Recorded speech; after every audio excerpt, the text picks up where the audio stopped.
I wasn't sure what path to take, but I think what I'd like to do is try to use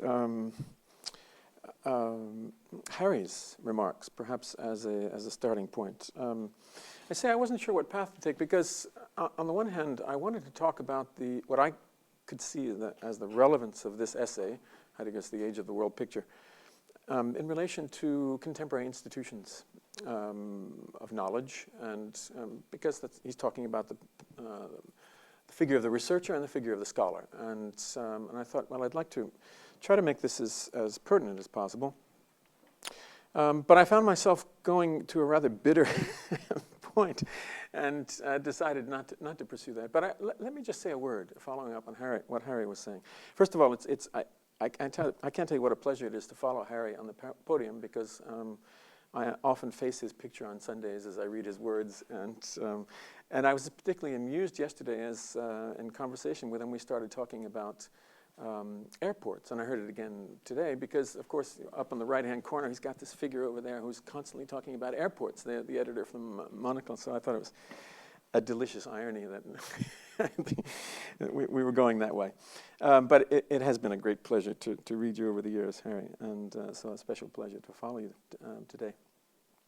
I did want to say that I'm saddened by your experience of theory, and I had a very different experience. And in effect, what I learned through my encounter with what you're calling theory was not to objectify literature. In fact, quite the contrary. And I went to theory. I was following, I suppose, what I discovered to be Celan's words, where he said, in a brief text called the Bremen Address, he said, I think my work is related to that of younger poets who now live, he said, under a starless sky with satellites passing overhead. And he said they carry their existence into language in search of reality. And for me, the encounter with theory was a way of trying to think about what he meant by existence, what he meant by language, and what he meant by reality, and therefore what poetry might mean. And of course, perhaps I took this in a somewhat philosophical direction, but it was always in the direction of what reality might be, and what reality might be in relation to my existence. So I learned not to objectify, and in that I was following, I suppose, authors such as Heidegger, who would say, right from the outset, in a number of his essays, don't attend to what I'm saying, and above all, don't turn this into a set of concepts or themes, but rather follow the way I'm taking in my writing. And I learned with time to understand what that meant in terms of the language of his essays and how to enter the way of thinking that he was taking with language. I did, however, find myself recoiling at certain forms of, I should say, by the way, it was not just Heidegger, it was a number of other authors who taught me the same lesson, Derrida or Blanchot, a number of others. But I did find myself recoiling at a particular use of theory, which was, in fact, objectifying in the way you described. And in,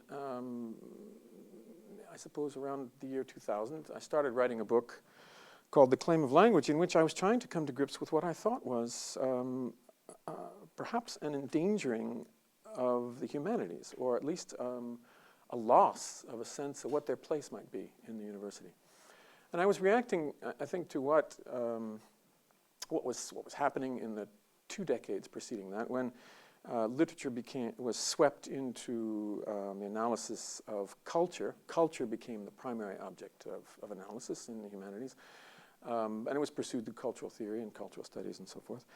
And the form of analyses that were pursued in that context tended to be, as I saw, more social scientific than humanistic. And I think this had to do with the way in which there was this move to take culture as an object, and at the same time, with the watchword, I would say, that everything was political. And that watchword was coupled very quickly to a notion of identity politics and to a notion of political correctness. And this, the constraints of these let's say, determinations of activity produced a kind of analysis in the field of the humanities, which struck me as social scientific, because it was, in fact, objectifying its object. So I was interested in trying to think about how the humanities might be thought in a different way, how we might think about the relation to language, which I take to be what defines the humanities, how we might think about the relation to language in a different way. And so I attempted this little, I suppose, apology or defense for the humanities, named the claim of language. So, in great sympathy with you, and also in sadness that you had a very different experience from mine, let me say that what I was attending to, I suppose, was the way in which the literary object was becoming, as objectified, an object of representation. And this is precisely what Heidegger is describing in The Age of the World Picture when he talks about the way in which all of the disciplines within a university constitute their objects within the order of representation in this age, which he describes as the age of metaphysics. So, in that sense, I would say the becoming objective of literary language is precisely what Heidegger is denouncing, or is attempting to get us to recognize under the name of representation. And so, I found myself then meditating today, as I was, or in the last 2 days, as I've been thinking about this presentation. I found myself thinking, well, perhaps we could approach the figure of the scholar, who appears very briefly in our text, as opposed to the figure of the researcher. The researcher, of course, is the one who pursues, I suppose, a scientific approach to literature or any field of science, and does that within a discipline and within a field of research, which Heidegger defines in very, I think, very powerful and very precise terms. Now, I did want to say I found myself going in ways that when I was thinking about the researcher, the figure of the researcher, I found myself going in very depressing ways, because I find his analysis of the constitution of fields of research to be quite compelling. And if I accepted it 15 years ago, when I wrote that book, I have to say I accept it even more today, working in a university in the UK, where I find to put this in the briefest terms, that intellectual authority is being supplanted by administrative authority. And I mean that in many different senses and in many different registers. I'm talking, of course, about the spread of bureaucracy and the hold of bureaucracy over the activities of scholars and students in the university. I'm also referring to the way in which a scholar today must justify their place by applying for grants. And the language required of the councils and the organizations that extend these grants is very constraining. And my view of this is that what we're witnessing is a gradual asphyxiation of thought and a destruction of freedom of thought. I think this is rather systematic in the contemporary university. There may be places where this is not as painfully apparent. I would guess that at Oxford and Cambridge, which we've been discussing a few moments ago, it's less immediately pinching. I don't know. I haven't experienced that. But I can say that in a university like my own in Scotland, there's a quite terrifying,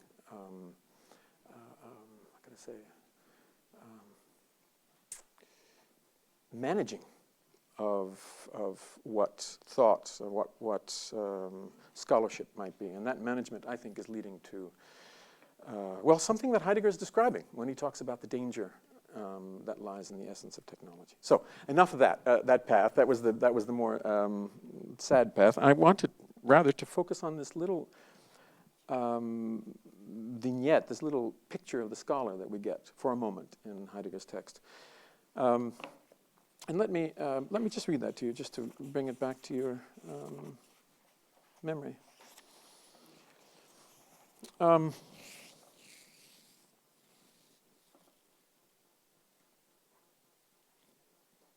I'll pick it up right near the top of page 125. He says, this is not in your photocopy. This, what I photocopied for you is something else. What is taking place is What is taking place in this extending and consolidating of the institutional character of the sciences? Nothing less than the making secure of the precedence of methodology over whatever is, nature and history, which at any given time becomes objective in research. On the foundation of their character as ongoing activity, the sciences are creating for themselves the solidarity and unity appropriate to them. And Heidegger, I think, describes very powerfully how this is producing a particular configuration of the university, and not a unified field, but certainly a field, I don't want to say systematized either, but nevertheless that is coming into its own, as Heidegger puts it, where the sciences are discovering their proper being in this age. So the sciences are creating for themselves the solidarity and unity appropriate to them, and of course the humanities are increasingly subject to their protocols. Therefore, historiographical or archaeological research that is carried forward in an institutionalized way is essentially closer to research in physics that is similarly organized than it is to a discipline belonging to its own faculty in the humanistic sciences that still remains mired in mere erudition. Hence, the decisive development of the modern character of science as ongoing activity also forms men of a different stamp. This is getting to be strong Heideggerian language now. The researcher is of a different Prägung, a different impression. It's a different figure of humankind. The scholar disappears. He is succeeded by the research man who is engaged in research projects. These, rather than the cultivating of erudition, lend to his work its atmosphere of incisiveness. The research man no longer needs a library at home. Moreover, he is constantly on the move. He negotiates at meetings and collects information at congresses. He contracts for commissions with publishers. The latter now determine, along with him, which books must be written. And I have to presume this was an interesting appendix for you, Jakob, this question of publication. So, Heidegger sets out for us here a contrast, an opposition, between the scholar who is working presumably with his library at home, and then on the other hand the researcher who is busy in his field, by which I mean a discipline and not the kind of fields that Heidegger so valued. So we have here immediately an evocation of what I think many would recognize as a very Heideggerian, very typical Heideggerian sort of opposition of values. And so we have the solitude of the researcher opposed to the bustle that we find in professional meetings. We have an emphasis on meditation and writing, presumably, versus the communication of findings in highly mediated assemblies. After all, these congresses are organized by committees. They determine who is to speak about what topics in what period of time, and of course there are all sorts of professional constraints defining the nature of that speech and so on and so forth. Again, a form of management that I was alluding to. And then you have this opposition of staying at home versus a more uprooted existence.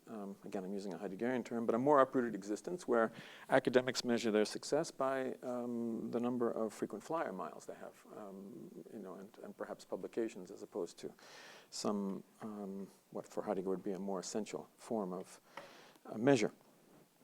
So this is typical Heidegger in some respects.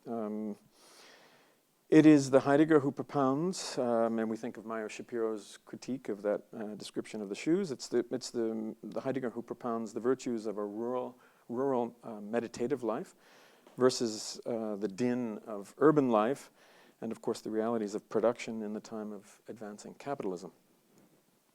In some respects, it's the Heidegger of a famous text from 1934, which I copied for you, really just for your pleasure. I don't want to push this discussion too far in the direction of this little text. It's something that he wrote. I just think it's rather illustrative and interesting, and it catches the tone in interesting ways.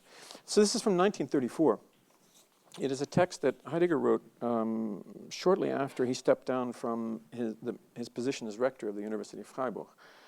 And you'll recognize then that this is an intensely political moment, of course. And he describes how he has been invited to the University of Berlin, and on the grounds upon which he turns down the offer. I'm not going to go into the politics. And if you think about that context, then this becomes a rather curious text, because that's, of course, not appearing. But there are some rather interesting statements here about what Heidegger understands his work to be. First, he evokes where he works in the Black Forest. Some of you may have actually seen the hut. I've paid a couple pilgrimages to this site. And he goes on in the second paragraph, "This is my work world, seen with the eye of an observer, the guest, or summer vacationer." And then he goes on, "Strictly speaking, I myself never observe the landscape. I experience its hourly changes, day and night, in the great comings and goings of the seasons, the gravity of the mountains and the hardness of their primeval rock, the slow and deliberate growth of the fir trees, the brilliant, simple splendor of the meadows in bloom," and so forth. It is, these are a description you might recognize from The Origin of the Work of Art, a very similar way in which the world appears in the context of the working that happens in art, or rather the way the earth appears. He, let me go on just a little bit more with in that mode, and here in the paragraph on the next page, so this is page 28, more than halfway down, he proposes to us a contrast between what the city dweller sees, and again, this is a contrast, and in this text, it's between the visitor who's coming to see the landscape and the one who lives there and works there. So he gives this contrast between the city dweller and then the one like himself who works there. Let me read this paragraph. "At most, a city dweller gets stimulated by a so-called stay in the country. But my whole work is sustained and guided by the world of these mountains and their people. Lately, from time to time, my work up there is interrupted for long stretches by conferences, lecture trips, committee meetings, and my teaching work down here in Freiburg." He too is a researcher, or at least is pushed into that world. "But as soon as I go back up there, even in the first few hours of being at the cabin, the whole world of previous questions forces itself upon me in the very form in which I left it.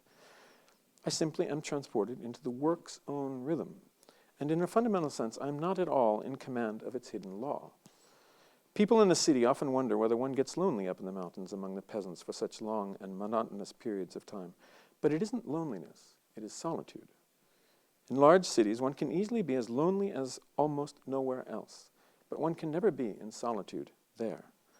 Solitude has the peculiar and original power of not of isolating us, but of projecting our whole existence out into the vast nearness of the presence of all things."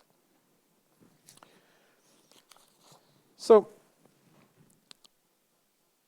the work which he defines, I find this a quite beautiful description in its way. He talks about the manner in which being at work, and the way he's trying to define work at this moment in the mid-30s, being at work is the means of an exposure to beings in their totality. He says the presence of all things. An exposure to beings rather than a separation from them. And he contrasts that, of course, with the busyness, the betrieb of the public life of the researcher, which is, of course, all about publicity, about exposing, but whereby there is, in fact, very little exposure to what he's calling the essence of all things. Now, so I think that this passage from that 1934 text is pertinent to what we are reading in The Age of the Worldview.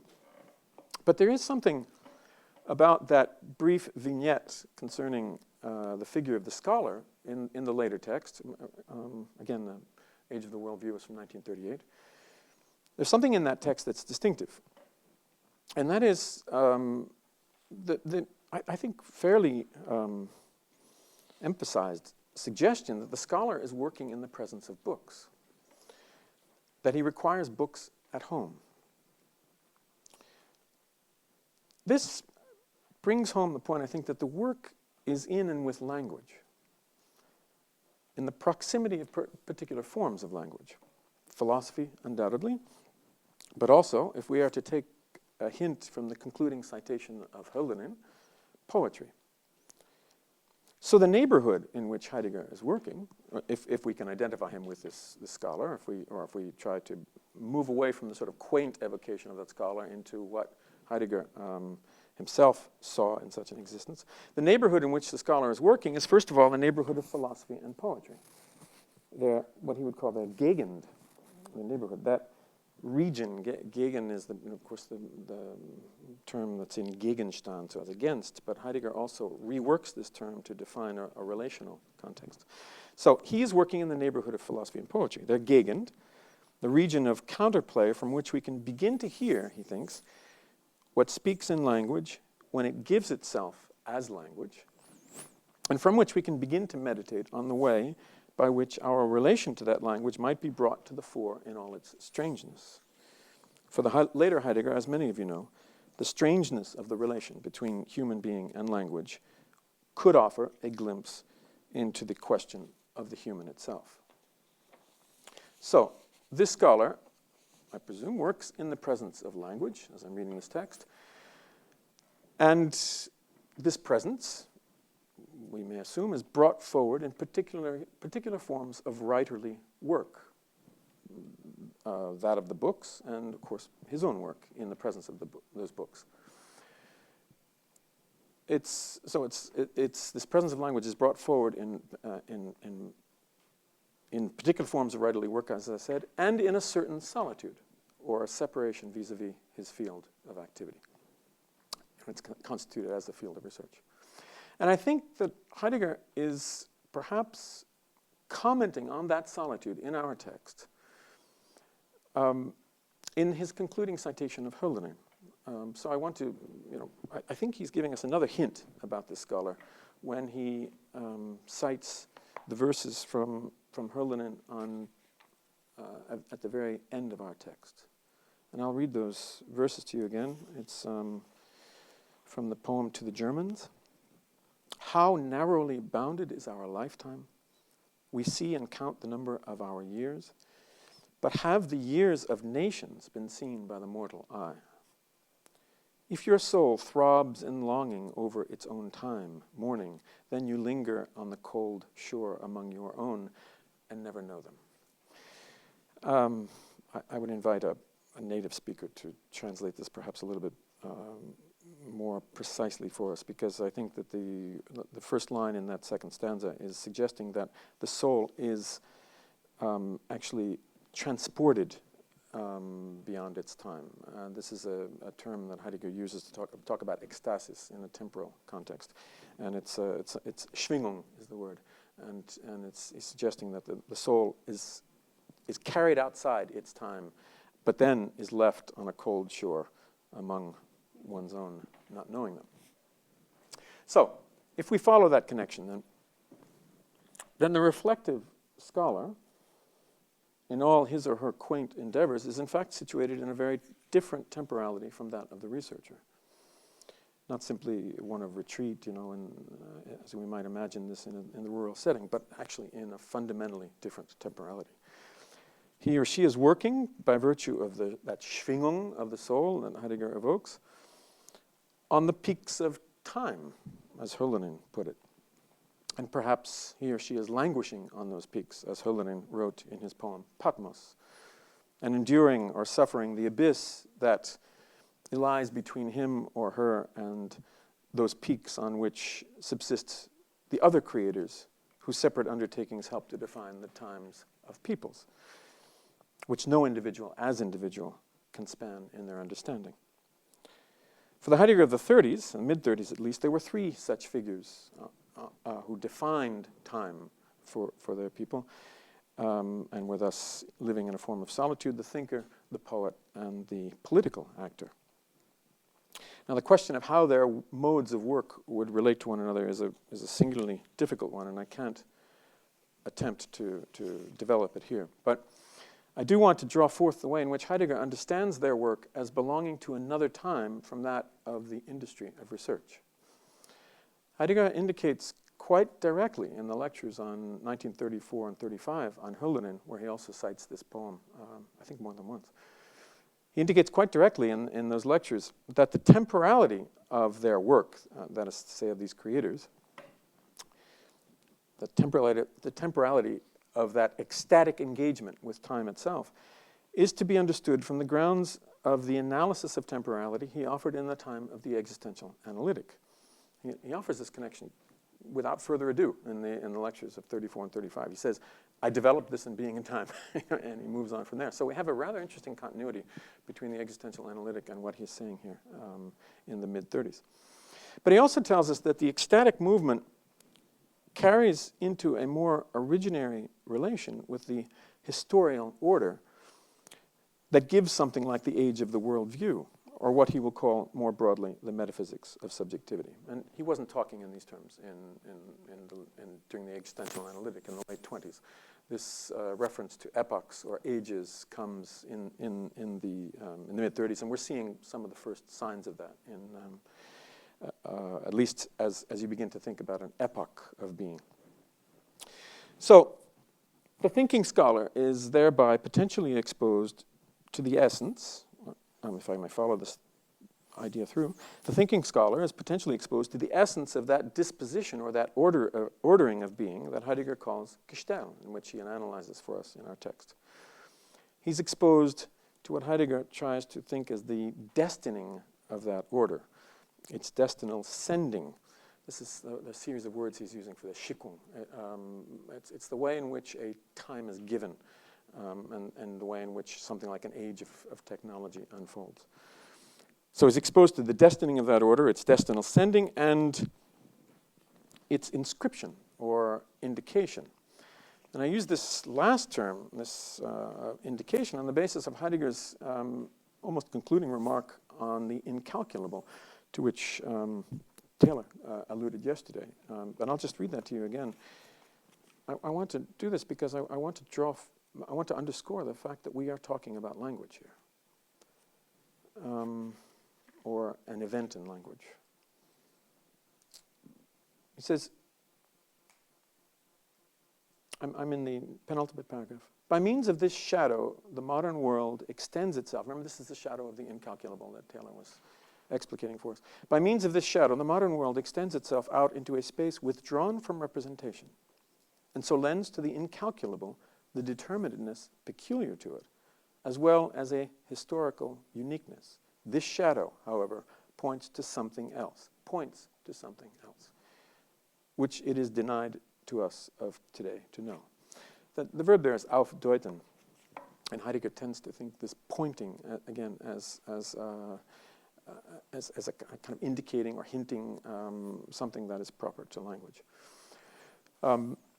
So I want to emphasize that this historial event, using again a Heideggerian term, but referring to the way in which time itself is given in a certain time, this historial event whereby a temporal order marks itself as such, and perhaps marks the possibility of its own eclipse, is thought by Heidegger as an event in and of language. And this takes us to his thinking about the essence of language. Now, this is an event, he emphasizes, that we can grasp only if we understand this time as it is indicated from its essence. And I'm starting to move to another text, actually, but still with the age of the worldview. It's an event that we grasp only if we understand the time as indicated from its essence, that is to say, as the destining of a way in which being is given or concealed.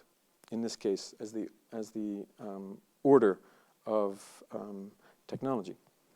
If we understand enframing as a way of unconcealing, enframing, Gestell, the essence of the modern age, if we understand this as a way of unconcealing, in fact, one way in which truth happens, a way in which we have a relation to beings, a particularly dangerous way because it tends to obscure truth, then we can begin to glimpse the human share in this event. The way human being, as Heidegger puts it, is needed and used in the event of truth, or for the event of truth. Some of you will recognize I've actually skipped now to the essay called The Question Concerning Technology, but I think we're in strict continuity with what he said in The Age of the Worldview. That is to say that this tracing of the closure of metaphysics is an event of language, and what we must come to think is what the human share in this event might be. So I'm jumping ahead, and I'm touching upon a very difficult and obscure theme, but one that is fundamental to Heidegger's thinking, I believe. And this is his understanding of the way something of the human essence is needed for the event of truth. I think this notion is perhaps particularly important for us in relation to what I was trying to say about the humanities. And so I want to, despite the obscurity of this, I want to push forward a bit. This notion, he actually names this relation, this needing of the human for truth. He calls this der Brauch, the use of the human, need and use of the human. This notion first emerges thematically, to my knowledge, in the lectures on Hölderlin, to which I have alluded, those of 34-35. But it becomes increasingly prominent in Heidegger's later work. In the essays on language, Heidegger expresses it by saying that the advent of language, from which there might be a saying of being, or its meaning, requires that human being lend itself to language, or be lent to language, appropriated to it, as he would say it. Heidegger names this event of appropriation Ereignis. That's what it's translated frequently, event of appropriation. I think there have been more frequent, newer translations proposed, but this is the way I've been familiar with it being translated. So, this is the event of Ereignis. Again, to explicate this just a little bit, humankind must be given to language for language to occur. This means that language is not a foundation in Heidegger's later thinking, not a logos in the sense of a relation of all relations. Rather, it must be thought from the relation between language and the essence of human being. And what this means, I think, again, why it's important for us, is that the question of the human thus reemerges as a question in Heidegger's thinking from the period after the famous turn. Where he's been criticized for being too much caught up in the language, or he criticizes himself for being too much caught up in the language of the metaphysics of subjectivity, and this has allowed some authors to criticize him for being still caught up in the metaphysics of humanism. I don't think that's the case, but what I find particularly interesting is that after the so-called turn, when he moves away from that metaphysics of, or from his notion of the role of the human in metaphysics, the question of the human recurs in very important and interesting ways. Now, it would take me too far afield to pursue this point, but I've alluded to this very arcane thought of der Brauch and what he calls Ereignis, because it is in and with these terms that Heidegger attempts to think the way through our epoch and what he calls the saving power in that most dangerous unfolding that is the essencing of technology. And here I'd just like to read to you a couple paragraphs from the Question Concerning Technology, which is an essay that dates from 1955. So this is a paragraph. I have to just jump right into the text and try to evoke for you the presence of this thought of usage, but it's quite, actually it's quite explicit here. He says, if this destining in framing is the extreme danger, not only for man's coming to presence, but for all revealing as such, should this destining still be called a granting? Yes, he goes on most emphatically, if in this destining the saving power is said to grow. Every destining of revealing comes to pass from out of a granting, and as such a granting, for it is granting that first conveys to man that share in revealing which the coming to pass of revealing needs. As the one so needed and used, this is der Brauch, man is given to belong to the coming to pass of truth. The granting that sends in one way or another into revealing is as such the saving power. For the saving power lets man see and enter into the highest dignity of his essence. This dignity lies in keeping watch over the unconcealment, and with it, from the first, the concealment of all coming to presence on this earth. It is precisely in enframing, which threatens to sweep man away into ordering, as the supposed single way of revealing, and so thrusts man into the danger of the surrender of his free essence. It is precisely in this extreme danger that the innermost indestructible belongingness of man within granting may come to light, provided that we, for our part, begin to pay heed to the coming to presence of technology.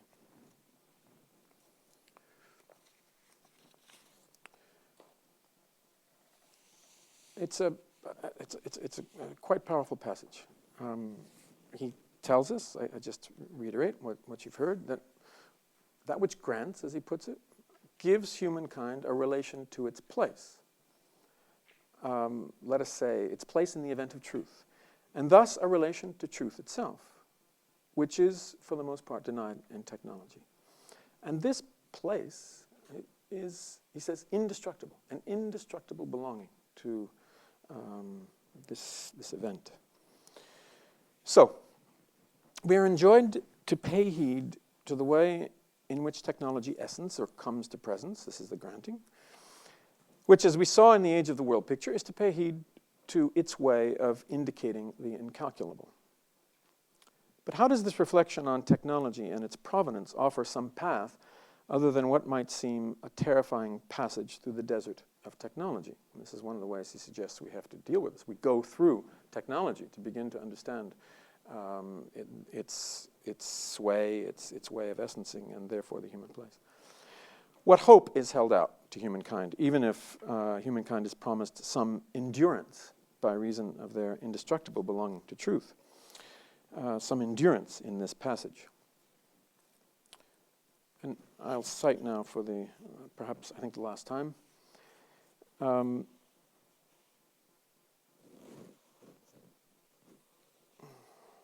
sorry.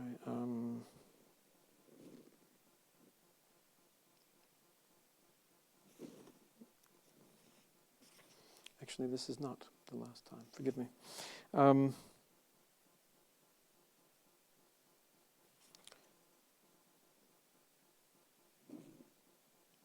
Yes, I asked what hope is there. And let me read again from the question concerning technology. We look into the danger and see the growth of the saving power. Through this we are not yet saved, but we are thereupon summoned to hope in the growing light of the saving power. Summoned, angesprochen. There's again, linguistic. How can this happen? Here and now and in little things. Here and now and in little things. Very striking phrase. That we may foster the saving power in its increase. This includes holding always before our eyes the extreme danger. The coming to presence of technology threatens revealing. Threatens it with the possibility that all revealing will be consumed in ordering, and that everything will present itself only in the unconcealedness of standing reserve. Human activity can never directly counter this danger. Human achievement alone can never banish it. But human reflection can ponder the fact that all saving power must be of a higher essence than what is endangered, though at the same time kindred to it. Might there not perhaps be a more primally granted revealing that could bring the saving power into its first shining forth in the midst of the danger, a revealing that in the technological age rather conceals than shows itself? So, having defined let's say, the place of humankind in relation to this event of the granting, he goes on to say, we must think that relation a bit more, the granting and the human place in it, and perhaps then be capable of recognizing that there may be a more primal form of revealing to which we have access. And of course, he then passes into this concluding section of his essay on poetry, or poiesis, let's say. The next lines are, there was a time when it was not technology alone that bore the name techne, once that revealing that brings forth into the splendor of radiant appearing was also called techne. And he proceeds to give us here, a suggestion that we have had evidence of another understanding of techne, and presumably technology, via the Greek notion of poiesis. But I think that he then drives home the point when he cites Höllinen's famous lines, poetically dwells man upon the earth. We have evidence from Höllinen's witness, which is a tragic witness in Heidegger's eyes, that poetry today may have some bearing on our place.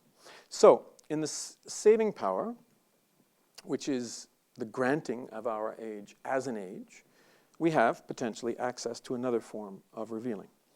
And this access would afford an opening to what is effectively another temporal order, at least if we follow the Weltbild essay, the world picture essay.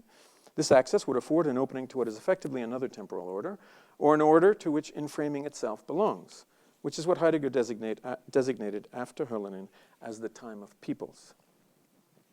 So I'm trying to suggest that there is a distinction between the time of peoples in that Höllenin poem and the age of the world picture. But this granted possibility, which is opening to this other temporal order, this granted possibility, and who knows, Heidegger says, whether the arts themselves will take it up for our time, this possibility requires the vigilance of thought. So now I will cite, I hope for the last time,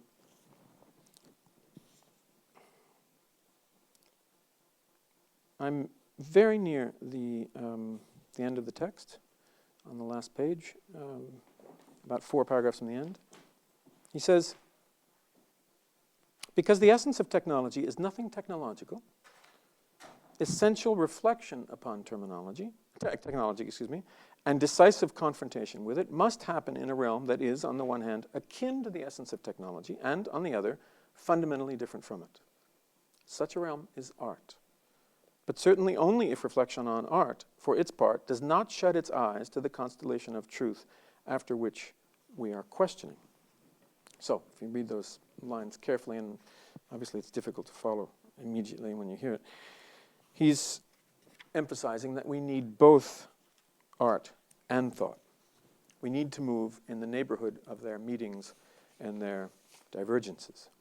So, once again, I'm fairly certain that there were books of poetry and books of reflection, philosophy if you will, in that scholar's home, or that hut.